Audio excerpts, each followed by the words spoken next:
সাহেবানি কি বাড়িতে আছেন বিয়ান সাহেবানি? আমি বাড়িতে আছি। আচ্ছা বিয়ান সাহেবানি, আপনারা কেমন আছেন? ভালোই আছি। আচ্ছা বিয়ান সাহেবা, আপনাদেরকে দেখতে পাচ্ছি কিন্তু আমার মেয়ে তোমাকে দেখতে পাচ্ছি না। ছি, ছি, ছি, ছি, ছি, ছি। অমন মেয়ের কথা মুখে উচ্চারণ করতে আপনার লজ্জা করছে না? বিয়ান সাহেবানি, আপনি কি আমার সাথে ঠাট্টা করেছেন? আপনার সঙ্গে ঠাট্টা করবো না, করবোই না ঠাট্টা। আর 6 মাস যাবত হয়ে যায় আমার ছেলে গিয়েছে বাড়িতে, আর এদিকে আপনার মেয়ে কমলা সে পর পুরুষ ধরে নিয়ে ছি, ছি, ছি, ছি, ছি, ছি। আর বলতে পারবো না।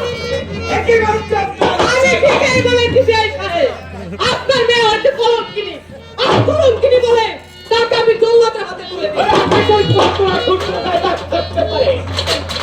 কিন্তু আমার তোমাকে একটু দাগ থাকতে পারে না বিয়ান। যেমনি বাপ তেমনি তোর মেয়ে, বেরিয়ে যান আমার দরবার হতে। আর বিশ্বাস যদি না হয় ওই দাসীকে জিজ্ঞাসা করে দেখুন, দাসী কি বলে। কোথায় দাসী?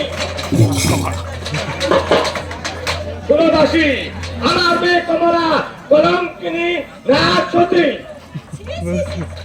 আপনার মেয়ের কথা বলতে আমার মাথাটা একটি বীর পুরুষের সঙ্গে দেখা করে আর যেখানে যাই কমলার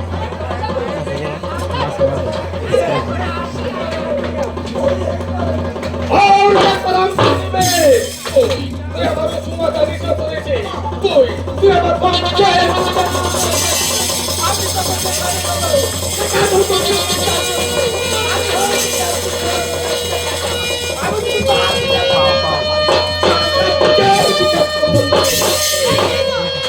দরবার হতে।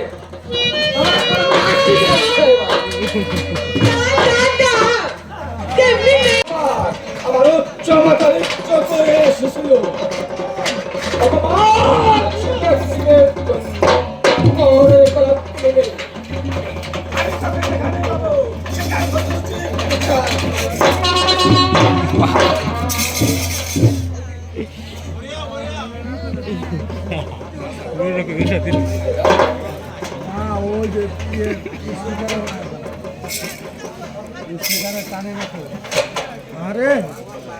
আপনার মুখখানা একটু বলে দিয়েছি কেন স্বামী?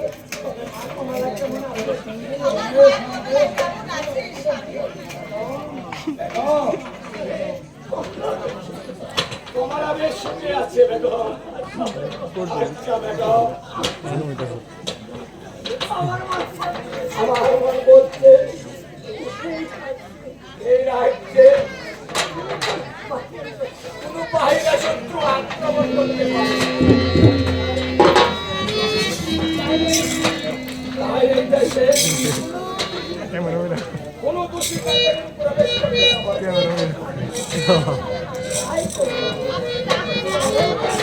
এই দেশে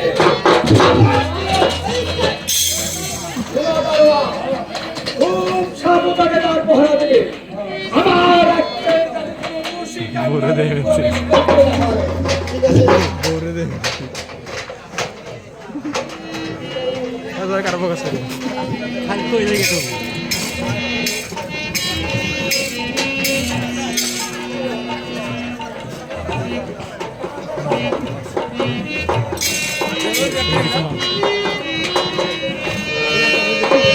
আমি না